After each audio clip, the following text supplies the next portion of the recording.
Jesus on the move, doing things immediately, suddenly, and unexpectedly always. So we're on a lightning-stop tour of the life of Jesus. And a wind of fresh air is blowing everywhere. So now we're going to look at the end of chapter 9. We're going to finish chapter 9 today. It's all about mere discipleship. From Jesus we have a saying about humility and suffering. And then this is demonstrated by Jesus on the way to Jerusalem with the disciples.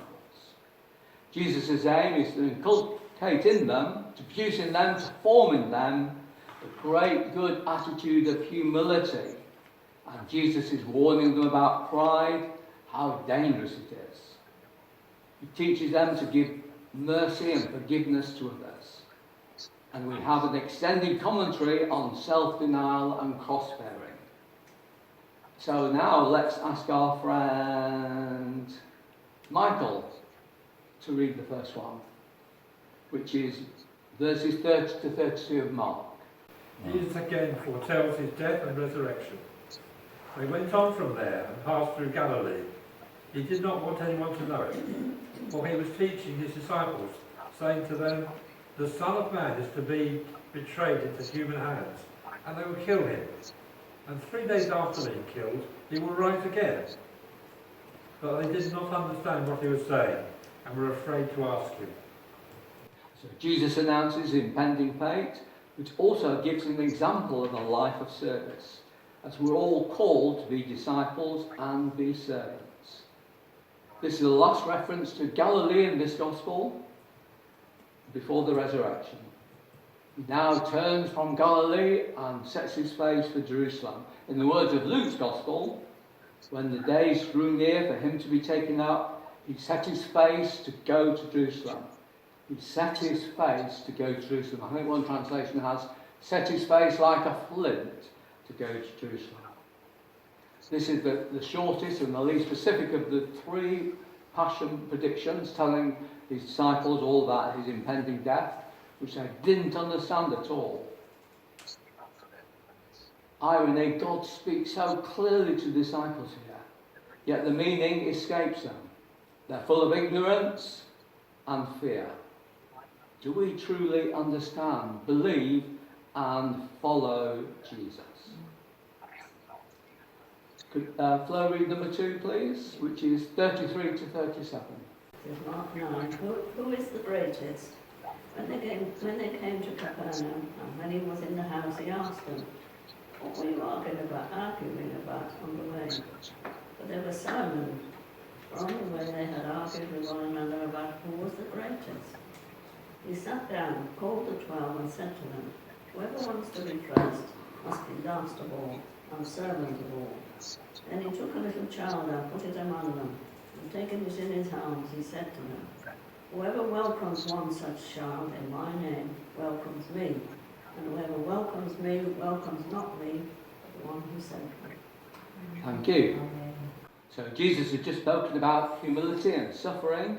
Now he teaches more on it. The disciples' greatest desire was for distinction and recognition. They're keen not to know how best to serve, but who is the greatest. It's all about status and prestige. After each of the 3 passion predictions, the disciples voiced ambitions for status and prestige. It's terrible, isn't it? They're keener on self-fulfillment than on surrendering their lives, counting their assets and increasing them rather than counting the costs, boosting their self-esteem rather and increasing their self-fulfillment. They've not yet learned rewards come only as a consequence of following Jesus in a costly way. On the way to Jerusalem, on the way of suffering, on the way to the cross. If you look at verse 33 to 34, this is the last time they'll ever be in Capernaum. That's the home of Peter, or possibly Jesus. We're not sure whose this house is. It's a setting, as all the way through Mark's Gospel, for private teaching and instruction to the inner circle, the disciples. And the crowd only has some teaching, but not everything. What were you arguing about on the way? Utter silence. Guilt and shame cause them to be quiet. All are guilty of hardness of heart. The disciples still have too much in common with the opponents of Jesus. Rank and status are still too important for them. Like the rabbis, they care about the seating order at worship, at weddings and banquets. It's all the preparation for paradise, so they want to be in the best seats. But they don't realise that that's not God's way of doing things. Many ambitions are incompatible with the way of Jesus. On the way, still Jerusalem, and their false messianic hopes being fanned by ambitions, in spite of all the very clear teaching by Jesus. Ambition destroys fellowship and following Jesus, doesn't it? And yet some churches are full of it. Jesus sat down, that's the authoritative position for a teacher in those days, to sit down and preach. Responds to their dangerous fantasy by an ex-cathedral pronouncement. And then reinforces it with an example, because Jesus is a brilliant teacher. Oh, I could make some of you an example. That's interesting.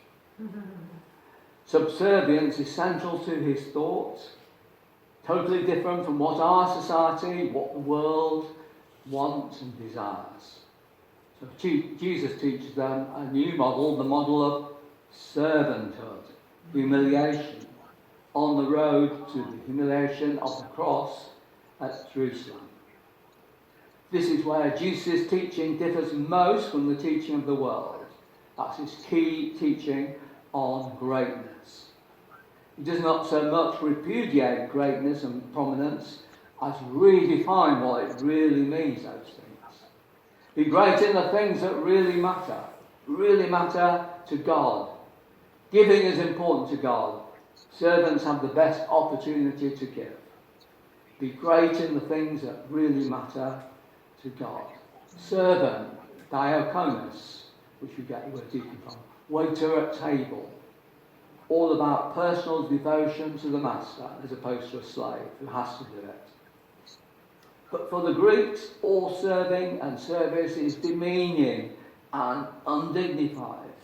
For Jesus, service grows out of love for our neighbours. To be a servant is dignified and means giving selfless service to others, and that's what Jesus says is what we should be doing. To give a visible manifestation of the reality of God's love. God's love because we love others. And makes it available for humility and service. It's good to have a simple truth, but if you look at verses 36 to 37, isn't it better to be enacted than an example given? Look at the little child, Jesus says. Now, Jewish and Greek and Roman societies did not extol the virtues of childhood. In the ancient Near East, there was a high infant mortality rate. There was much cruel child labour. You probably didn't know about that. And there was a lot of child slavery. It's a totally different world to our world. People weren't sentimental about children like we are. That comes from the Victorians. Before that, children are to be seen, not heard. Least in society, last in society is mere nobodies.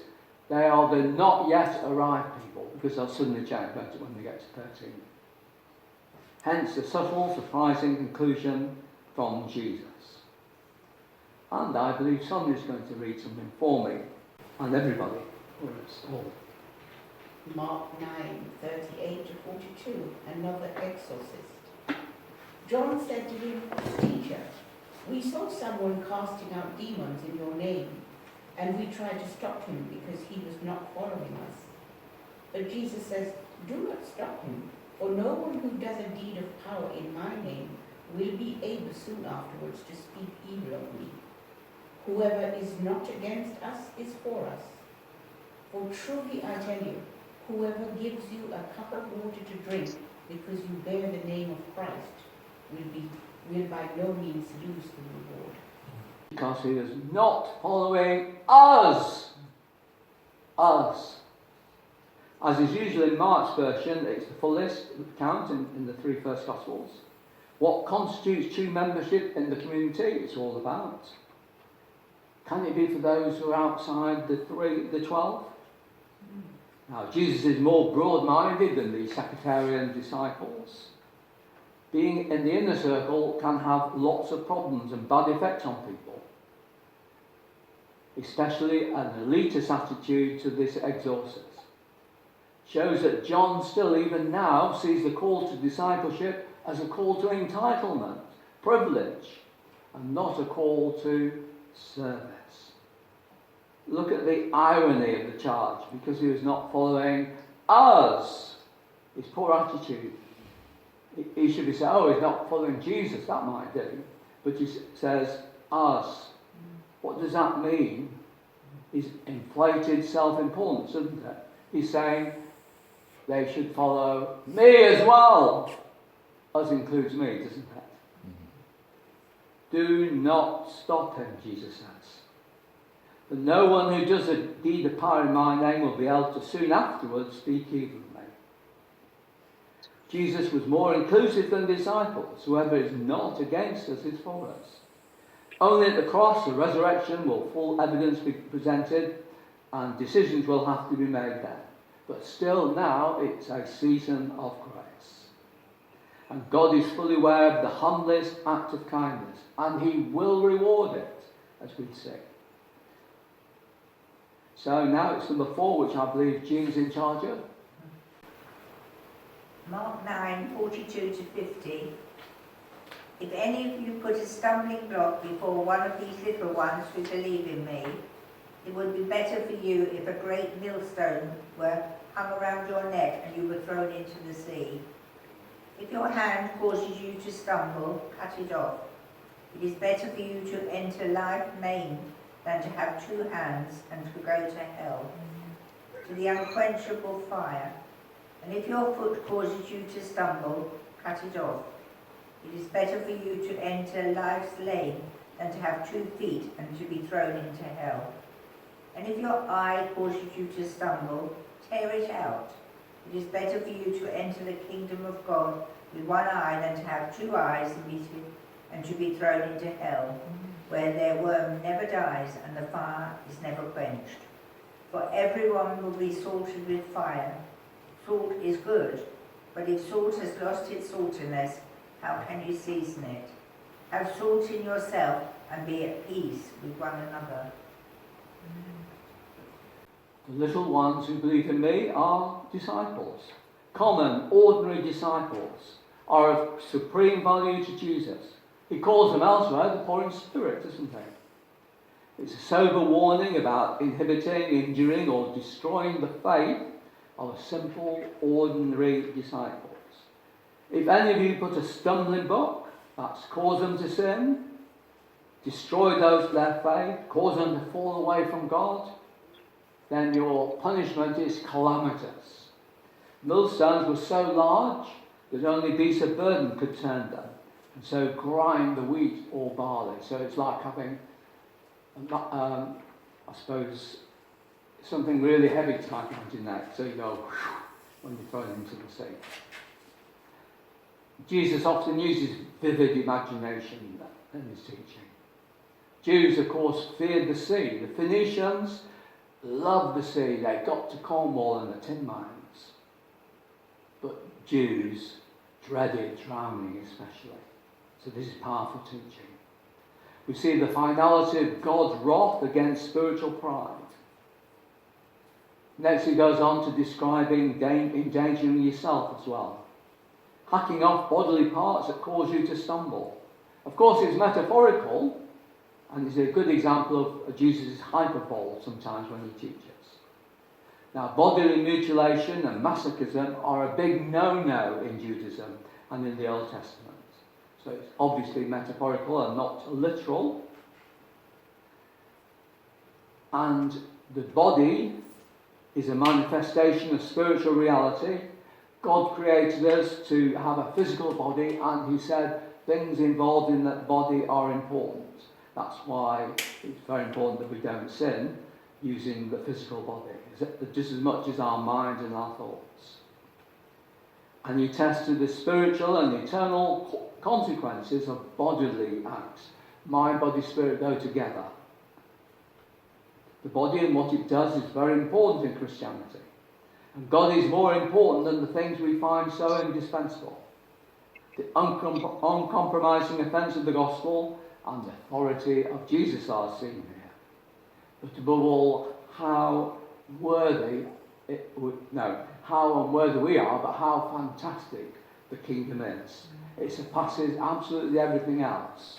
A treasure in the field, Jesus says elsewhere. A pearl of great price as well.